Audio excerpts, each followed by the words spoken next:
अस्सलामुअलैकुम, कैसे हैं आप सब लोग। उम्मीद है कि आप सब ठीक होंगे और खैरियत से होंगे।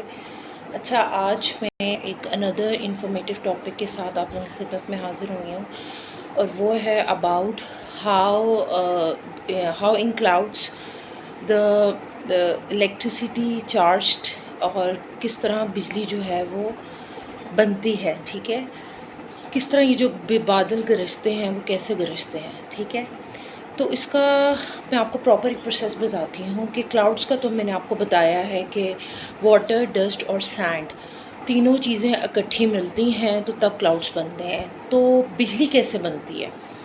बिजली बनती है जैसे फॉर एग्ज़ाम्पल जब क्लाउड्स के अंदर भी होता है कि जब डस्ट पार्टिकल्स और जो वाइट जो उसका डस्ट पार्टिकल्स और सैंड जो भी उसमें सारी डिफरेंट चीज़ें जो मिलती हैं, मॉलिक्यूल्स इकट्ठे मिलते हैं, उसकी वजह से क्या होता है कि ओवरलोडेड हो जाता है। नीचे जो होता है वो नेगेटिव चार्ज होता है और ऊपर जो होता है वो पॉजिटिव चार्ज होता है।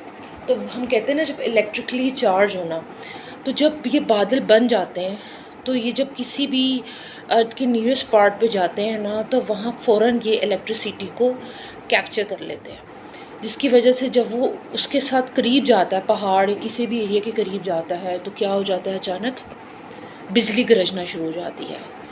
जैसे हम देखते हैं फॉर एग्ज़ाम्पल हम इलेक्ट्रॉन्स, प्रोटॉन्स और न्यूट्रॉन्स के बारे में पढ़ते हैं। तो इलेक्ट्रॉन्स, प्रोटॉन्स और न्यूट्रॉन्स में क्या होता है? इलेक्ट्रॉन्स, प्रोटॉन्स, न्यूट्रॉन्स में सबसे पहले यही बात होती है कि जो नेगेटिव चार्ज होते हैं वो पॉजिटिव चार्ज के साथ जब मिलते हैं तो फिर एक चीज़, एक पावरफुल चार्ज होती है। तो इसी तरह जो है वो बिजली भी बनती है।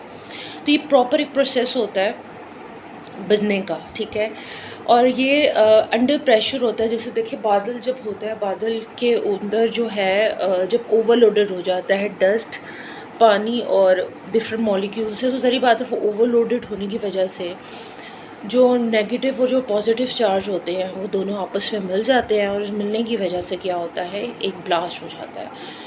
इससे जो है वो इलेक्ट्रिसिटी जो है वो रिचार्ज होती है और उसकी वजह से इलेक्ट्रॉन्स, प्रोटॉन्स, न्यूट्रॉन्स, जैसे हम केमिस्ट्री में पढ़ते हैं, तो इसी तरह जो है अर्थ के किसी नियरेस्ट पास में जब नेगेटिव चार्ज नीचे होते हैं और पॉजिटिव चार्ज ऊपर होते हैं, तो जब ये दोनों आपस में मिलते हैं तो उसकी वजह से क्या होता है, बिजली गरजती है। इसके साथ जब हम दूसरा प्रोसेस पढ़ते हैं तो हम पढ़ते हैं वाटर साइकिल के बारे में। वाटर साइकिल्स में जब हम ड्रॉपलेट्स के बारे में पढ़ते हैं तो व्हाट इज़ वो a droplet? Droplets are the tiny particles, पानी की जो चीज़ें हैं, हाउ इट फॉर्म्स। अगर हम ड्रॉपलेट के अंदर, पानी के अंदर की पार्टिकल्स को हम देखें तो उसके अंदर अगर आप नोट करें तो उसमें डस्ट भी होती है, एयर प्रेशर भी होता है, मिट्टी भी मिलती है, हर चीज़ उस पानी के अंदर होती है। जो एक ड्रॉपलेट आपको ज़मीन पे गिरता हुआ नज़र आ रहा होता है अंदर उसके, अगर हम देखें तो।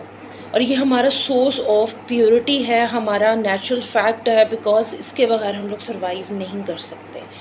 तो water is the most basic necessity of our life, because we can not survive without that. तो हमारे लिए तो ये बहुत एक इम्पॉर्टेंट और नेसेसरी पार्ट है। तो इस तरह होता है। अब आप एक चीज़ सिमिलैरिटी देख रहे हैं, क्लाउड जब बनता है तो उसमें भी डस्ट, एयर और सैंड मिल रहा होता है, ड्रॉपलेट्स होती हैं उसमें भी ऐसे बन रहा होता है। तो ये चीज़ें एक इनर सोर्स ऑफ फैक्ट होती हैं जो मिल रही होती है।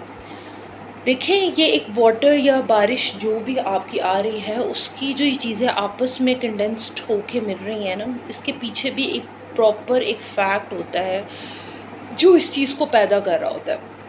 ठीक है, तो होपफुली आपको ये बात समझ आई होगी, क्योंकि अगर आपने इसको प्रैक्टिकली डेमोन्स्ट्रेट करना हो तो आप इसको इस तरह भी कर सकते हैं कि किसी भी रुई को लें, उस रुई के अंदर छोटे छोटे जो ये बॉल्स होते हैं कुछ भी डाल के रेड और येलो से इलेक्ट्रॉन्स, प्रोटॉन्स और न्यूट्रॉन्स को आप चेक कर सकते हैं। उसके ऊपर कोई करंट लगा दें, कोई भी चीज़ चार्ज कर लें, तो उससे ये हो जाएगा कि आपको जो बिजली का जो एक फैक्ट है वो आपको क्लियर हो जाएगा कि ये बिजली किस तरह पैदा होती है, इसके पीछे main basic source of fact क्या है।